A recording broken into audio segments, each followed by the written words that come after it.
बहुत समय पहले की बात है। हरिनगर राज्य के एक गांव में बहुत ही प्रसिद्ध वैद्य राज रहता था। वो जड़ी बूटियों का अच्छा जानकार था। इसी कारण राजा हरि सिंह, जो इस राज्य का शक्तिशाली राजा था, उस पर बहुत विश्वास करता था।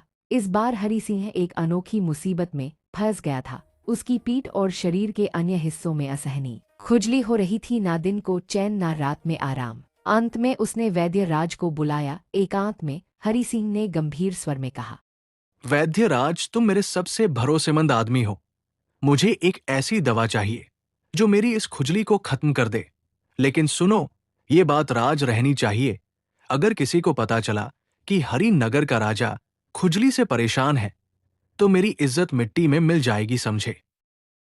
जी महाराज, मैं समझ गया, मेरा मुंह बंद रहेगा। मैं आपके लिए सबसे अच्छी दवा बनाऊंगा। ठीक है, जल्दी से काम शुरू कर। लेकिन याद रख, ये राज सिर्फ मेरे और तुम्हारे बीच है।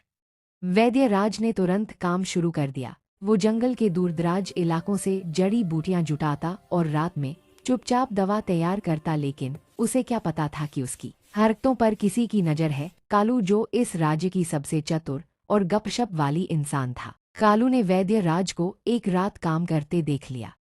अरे वैद्य राज जी, ये क्या कर रहे हो? वो भी इतनी रात, इतनी सारी जड़ी बूटियां, कोई बीमार है क्या? नहीं कालू भाई, बस यूं ही कुछ प्रयोग कर रहा हूं, इसलिए यहां आया हूं। कालू ने कुछ नहीं कहा, पर वो चालाकी से उसका पीछा करने लगा। एक दिन उसने वैद्य राज को राजा हरि सिंह के पास दवा देते हुए देख लिया और वो छिपकर सुनने लगा। महाराज, मैंने दवा बना ली है। यह दवा आपकी खुजली को जड़ से खत्म कर देगी। बहुत खूब वैद्य राज, मुझे तुमसे यही उम्मीद था। लेकिन इसकी खबर किसी को तो नहीं हुआ? बिल्कुल भी नहीं महाराज, रात में मैं काम करता था, भला किसी को क्या मालूम चलेगा। भोलू के कानों में सब बातें उतर चुकी थी। अरे हरि सिंह को खुजली हो रही है। हरिनगर का राजा खुजली से परेशान है। यह तो लेटेस्ट न्यूज़ है, सबको बताना पड़ेगा। भोलू ने पूरे राज्य में यह बात आग की तरह फैला दी। नगर के सभी लोग हंसी उड़ाने लगे। जब ये बात राजा तक पहुंची तो वो आग बबूला हो गया।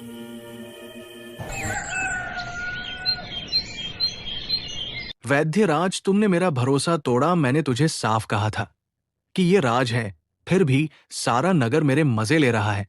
बोल, तूने ऐसा क्यों किया और किस किस को बताया? महाराज, मैंने तो किसी से कुछ नहीं कहा। मेरा विश्वास कीजिए, मैंने आपके राज को अपने सीने में दबा रखा था। तुझे एक हफ्ते का वक्त देता हूं। जा और पता लगा कि ये हरकत किसने की, वरना तुझे राज्य से निकाल दूंगा। वैद्य राज दुखी होकर वहां से चला गया। उसने सोचा अब उसका जीवन इस राज्य में खत्म हो गया है, पर वैद्य राज ने हार नहीं मानी और अपने बुद्धि का उपयोग करते हुए रात को वो एक पुराने बरगद के पेड़ के नीचे पहुंचा और बोला, हे भविष्य की देवी, आपने सच कहा था कि राजा का भरोसा टूटेगा और ठीक वैसा ही हुआ। राजा हरि सिंह मुझ पर भरोसा नहीं कर रहा है। मेरा राज किसी और ने फैलाया है। अब मैं क्या करूं? मुझे रास्ता दिखाओ जिससे राजा मुझ पर पहले की तरह फिर से भरोसा करे। तभी पेड़ से एक रहस्यमयी आवाज आई। वैद्य राज, धैर्य रख। हरि सिंह कुछ दिनों का मेहमान है। पूर्णिमा की रात के बाद वो मर जाएगा और इस राज्य का अगला राजा तू बनेगा। जा हरि सिंह को यह बात बता दे और उसका भरोसा जीत ले। मैं हरिनगर का राजा। लगता है यही मौका है अपने आप को सही साबित करने का। वैद्य राज खुश हो गया, पर उसे ये नहीं पता था कि भोलू पास ही छिपे हुए थे और सब बात सुन रहा था। अब भोलू के दिमाग में लालच की एक नई योजना आई। कुछ देर बाद भोलू राजा के पास पहुंचा और बोला, महाराज, मुझे मेरे पूर्वजों ने सपने में बताया है कि आप कुछ दिनों के मेहमान हैं। पूर्णिमा की रात के बाद आप इस दुनिया को छोड़ देंगे, लेकिन चिंता ना करें, मैं आपकी सेवा करूंगा और मेरे पूर्वजों ने कहा है कि आपको स्वर्ग की प्राप्ति होगा। राजा हरि सिंह घबरा गया। क्या मेरी मृत्यु हो जाएगी पूर्णिमा की रात? हे भगवान, अब मेरे राज्य का क्या होगा? महाराज, आप डरो नहीं, मैं आपके साथ हूँ। आप बस मेरी सेवा करो, आपको स्वर्ग मिलेगा, ऐसा मेरे पूर्वजों ने कहा है। भोलू ने पूरे राज्य में फिर नई अफवाह फैला दी कि राजा हरि सिंह मरने वाला है और वो इस राज्य का अगला राजा बनने वाला है। राज्य में सनसनी मच गया। कुछ ही दिनों में पूर्णिमा की रात आ गई। पूरा राज्य हरि सिंह की राजदरबार के बाहर इकट्ठा हुआ, लेकिन अगली सुबह हरि सिंह बिल्कुल स्वस्थ और गुस्से में था। उसने गुस्से में भोलू को बोला, भोलू, तूने कहा था कि मैं मरने वाला हूं और तेरी सेवा करूं ताकि मुझे स्वर्ग मिले। रुख, अब मैं तुझे स्वर्ग पहुंचाता हूं। महाराज, यह सब वैद्य राज ने कहा था। मैंने उसे किसी जादुई पेड़ से यह बात करते सुना था, तो मैं बस लालच में आकर फायदा उठाना चाहता था और इस नगर का अगला राजा बनने के लालच में यह सब बोल दिया। मुझ नादान को माफ करो महाराज। कुछ देर बाद राजा हरि सिंह अपने सिपाहियों के साथ वैद्य राज के पास पहुंचा। वैद्यराज, तुम गलती पे गलती किए जा रहे हो। कहाँ है वो जादुई वृक्ष जिसने मेरे मरने का दिन बताया था? महाराज, मुझे आप पहले यह बताएं कि मेरे राज के बारे में आपको किसने बताया? भोलू ने मुझे सब सच सच बता दिया है। राजा बनने की लालच में उसने ये बात मुझे बताई है। महाराज, आपकी खुजली वाली बात भी यकीनन वहीं भोलू ने फैलाई है। जब मैं जड़ी बूटी इकट्ठा कर रहा था तब एकमात्र उसी ने मुझे देखा था। अच्छा, तो फिर वो जादुई वृक्ष की क्या बात है? महाराज, वह कोई जादुई वृक्ष नहीं है, वो एक साधारण पेड़ था। मैंने अपने चिलमित्र की मदद से उसमें से आवाज निकलवाए थे। मैं जानता था जिसने भी बात फैलाई होगी वह मुझ पर नजर जरूर रखेगा, और हुआ भी वैसा ही। राजा को सारा मामला समझ में आ गया। राजा ने सभा बुलाई और भोलू को फटकारते हुए बोला, तुमने जो मेरी बीमारी वाली राज की बात को पूरे राज्य में फैलाए हो, ये तुमने बहुत गलत किया। इस तरह किसी के राज की बात को फैलाना सही नहीं है। तुम्हारे द्वारा किए गए इस कार्य की कठोर सजा दी जाएगी। महाराज, मगर मरने वाली बात तो गधे को पेड़ ने बताई थी। मैंने सुना और देखा भी, तो फिर मुझ अकेले को सजा क्यों? वह सब मेरी चाल थी भोलू, वह कोई जादुई पेड़ नहीं था। उसमें मेरा दोस्त चिल बैठा था। तूने मेरी इज्जत और महाराज का गुरूर सब मिट्टी में मिला दिया था। किसी भी कीमत में मुझे तुम्हें पकड़ना ही था। भोलू, दूसरे के राज को फैलाने और राजा से गद्दारी के इल्जाम में मैं तुम्हें इस राज्य से हमेशा के लिए निकाल रहा हूं। तुम्हारा ये आदत इस राज्य के लिए खतरनाक है। भोलू को राज्य से निकाल दिया गया। वो पछतावे के साथ राज्य से बाहर चला गया। अब हरिनगर में शांति लौट आई। वैद्य राज ने न केवल हरि सिंह का भरोसा फिर से पाया, बल्कि पूरे राज्य का सम्मान भी। और इस तरह राजा का फैसला ने एक बार फिर सिखाया कि भरोसा तोड़ने वालों का अंजाम क्या होता है और सच्चे सेवकों का सम्मान हमेशा बना रहता। एक गांव में कालिया नाम का एक पाखंडी साधु रहता था। वो सारा दिन सोता ही रहता था और जैसे ही रात होती थी वो गांव की मुखिया के घर जाकर उसके खाना को चुरा लाता और उस खाना को पेट भर कर खाता था। उसका यही काम था कि दूसरों के घर का खाना को चोरी करके खाना। यही कारण था कि वह कभी भी काम पर नहीं जाता था और वह चोरी करके बैठे बैठे ही खाता था। अरे वाह, आज तो मजा आ गया। बड़ा ही स्वादिष्ट खाना था। कुछ भी कहो, मुझको मेरा ये काम बहुत ही अच्छा लगता है। बैठे बैठे खाना मिल जाता है। इधर उधर भिक्षा मांगने के लिए भटकना भी नहीं पड़ता। सीधा मुखिया के घर में जाता हूं और खाना लेकर आ जाता हूं। बड़ा ही अच्छा लग रहा है। अब उसका रोज का यही नियम था कि वो मुखिया की घर में जाता और वहां से अनाज चुरा कर लाता और आराम से बैठकर खाता और पूरा दिन फटकार कर सोता। उस गांव में कालिया के दो चेले भी थे, लकी और टोना। अरे यार टोना, गुरुजी को देख, पूरा दिन सोते रहते हैं और अब तो यह काम पर भी नहीं जाते। पता नहीं यह क्या खाते हैं और इन पर भूख का असर भी नहीं दिखता। ऐसा लगता है जैसे रोज भर पेट खाना खा रहे हो। हाँ लकी, यही तो मैं तुमसे भी कहना चाहता था, पर तुमने मुझसे पहले ही बोल दिया। यही तो मेरी समझ में भी नहीं आ रहा कि गुरुजी काम भी नहीं कर रहे और पता नहीं इनको कौन सी जड़ी बूटी मिल गई जो इनको भूख ही नहीं लगती। टोना, इसका पता तो हमको गुरुजी से ही मिलेगा। चल गुरुजी के पास चलते हैं। लकी और टोना गुरुजी के पास गए। गुरुजी को लकी और टोना का प्रणाम।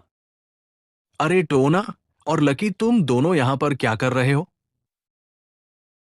गुरुजी, आप हमको एक बात बता दो। आप पूरा दिन सोते रहते हो और रात के समय में कोई घर से बाहर नहीं निकलते और नहीं खाना बनाकर खाते हो। तो आप खाते क्या हो? हमारी समझ में यह नहीं आ रहा। हाँ गुरुजी, हम दोनों इसी बात को लेकर चिंतित हैं कि आप बिना खाए पिए इतने दिनों तक कैसे जीवित रह रहे हो। लकी और टोना, तुम दोनों को तो पता है, जब तुम मेरे शिष्य थे तो मैं कितना ध्यान में लीन रहता था। बस उसी का फल मुझको अब मिल गया। मैं अपनी सिद्धि के द्वारा अपने पूरे शरीर पर कंट्रोल कर सकता हूं। और यही कारण है कि अब मुझको दिव्य शक्तियां प्राप्त हो गई हैं और मुझको भूख भी नहीं लगती। तुमको लगता है कि मैं सारे दिन सोता रहता हूं, जबकि मैं सोता नहीं हूं। आंखें बंद करके परमात्मा में लीन रहता हूं। माफ करना गुरुजी, हम तो आपके पास कुछ और ही सोचकर आए थे, लेकिन आप तो कुछ और ही निकले। ठीक है गुरुजी, आप अपनी सिद्धि में लगे रहो। हमको तो ज्ञान प्राप्त हो नहीं पाया। हमको तो अब मेहनत करके ही अपना पेट भरना पड़ेगा।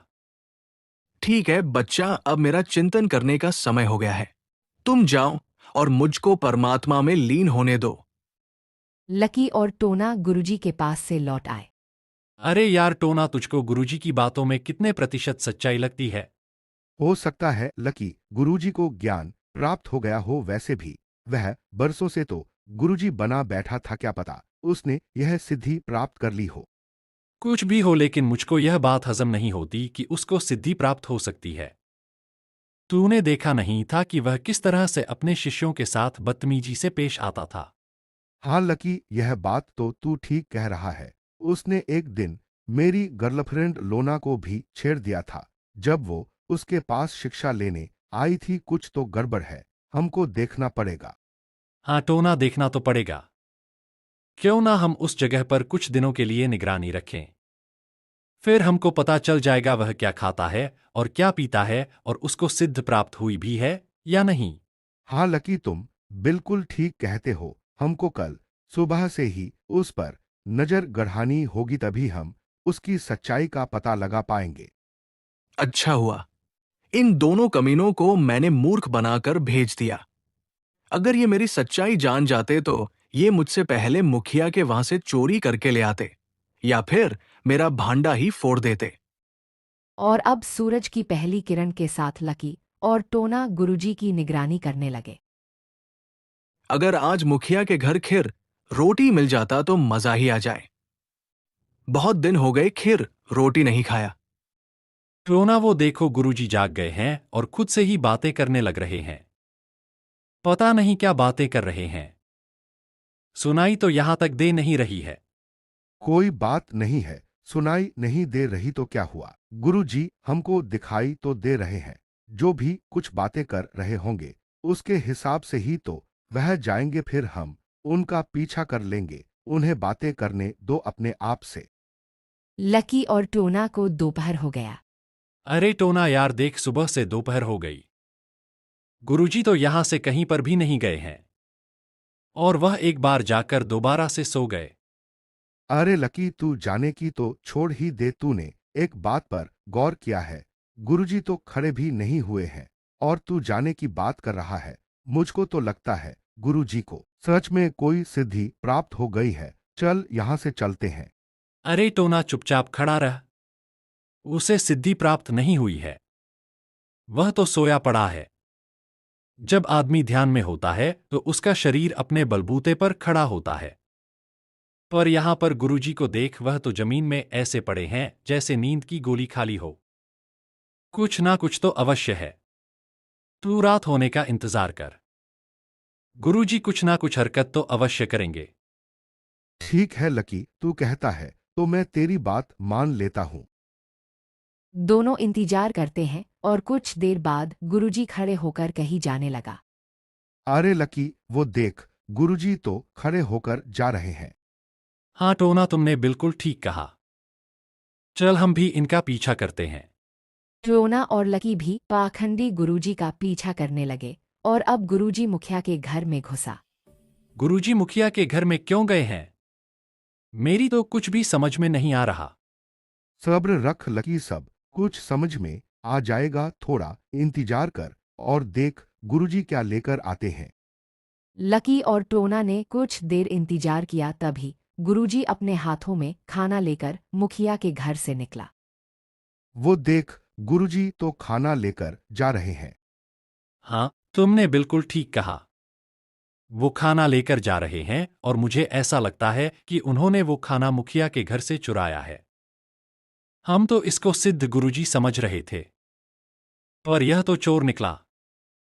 चल टोना, चलकर मुखिया को बता देते हैं कि उसका राशन और खाना पाखंडी साधु लेकर जाता है। अरे लकी, पागल हो गया क्या? तू कभी तो अपनी खोपड़ी का इस्तेमाल कर लिया कर। जरा सोच, गुरुजी बैठे बैठे खाना खा रहे हैं, हमने तो उनको आज देखा है। ना जाने वह कब से मुखिया का खाना चुरा कर खा रहे हैं। क्यों ना हम भी गुरुजी का खाना चुरा कर खाए। जब गुरुजी यहाँ से चुरा कर लेकर जाएंगे तो हम उनका पीछा करेंगे और उनका खाना चुरा लेंगे। अरे टोना, जबान से तू तोतला जरूर है, लेकिन तेरा दिमाग कमाल का है। यह बहुत अच्छा आइडिया है। कल से हम ऐसा ही करेंगे। तैयार रहना, तुम शाम को ही आ जाना और गुरुजी के पीछे चलेंगे। चल बेटा कालिया, अब धंधे पर तेरा जाने का टाइम हो गया है। आज जरूर वो मुखिया के घर में कुछ बढ़िया पकवान बना होगा। कल का तो बहुत ही स्वादिष्ट खाना था। आज भी कुछ स्वादिष्ट मिल जाए तो मजा आ जाएगा। गुरुजी दबे पांव मुखिया के घर में खाना चोरी करने के लिए घुसा और थोड़ी देर बाद खाना लेकर बाहर निकला, लेकिन इस बार यह सब काम को लकी और टोना छिपकर दूर से देख रहे थे। कुछ देर बाद गुरुजी खाना लेकर अपने कुटिया में पहुंचे और खाना को वहां रखकर गुरुजी हाथ पैर धोने गए। तभी मौका देखकर लकी और टोना गुरुजी का खाना चुरा लेते हैं। कुछ देर बाद गुरुजी हाथ पैर धोकर वापस आता तो गुरुजी अपने आप से बोलता है, अरे यार, यहां पर खाना रखा था, कौन ले गया? मैंने सोचा था पेट भर मजे से खाऊंगा, यहीं पर रख दिया था। पता नहीं कौन है जो मेरे खाना को चुरा कर ले गया। अब मुझको निगरानी रखनी होगी। अगले दिन गुरुजी फिर से चोरी करने गांव में पहुंचे। लकी और टोना ने भी गुरुजी का पीछा किया। सहमे हुए कदमों से गुरुजी मुखिया के घर में घुस गया और इधर लकी और टोना झाड़ियों के पास में खड़े हो गए। टोना, मुझको तो यह सोच सच कर हंसी आ रही है कि गुरुजी तो चोर निकले। कोई बात नहीं है लकी, हम भी तो चोर बन गए जब हम गुरुजी का ही खाना चुरा लिए। गुरुजी मुखिया के घर से खाना लेकर निकला और चलते चलते अपने कुटिया में पहुंचकर खाना को रख दिया और गुरुजी बाहर में छिपकर देखने लगा कि आखिर खाना को चुराकर कौन ले जाता है। थोड़ी देर बाद लकी और टोना साधु की कटिया में घुसकर खाना को चुरा लिया और जैसे ही लकी और टोना कुटिया से बाहर आए, गुरुजी ने रंगे हाथ दोनों को पकड़ लिया और अपने शिष्यों को डांटते हुए बोला, अरे तुम दोनों को शर्म नहीं आ रहा? अपने ही गुरु के घर चोरी कर रहे हो। अभी मैं तुम दोनों को सबक सिखाता हूं। कैसा सबक गुरुजी? हमने चोरी जरूर की है, लेकिन एक चोर के घर से। क्या बकते हो? दिमाग तो सही है या खसक गया है तेरा? बक नहीं रहे हैं गुरुजी, हम दोनों ने अपने आंखों से देखा। आप खुद ही एक चोर हो जो मुखिया के घर से अनाज चोरी करके खाना खाते हो और पाखंड रचते हो कि मैं एक सिद्ध पुरुष हूं। क्या यही तुम्हारी सिद्धि है बाबा? और रही बात हमारी, तो हमने वही किया है जो हमारे गुरु ने सिखाया। लक्की की बात को सुनकर गुरुजी को अपनी गलती का एहसास हुआ और गुरुजी ने अपने शिष्यों के साथ मुखिया के पास गया और अपने गुनाहों की माफी मांगी।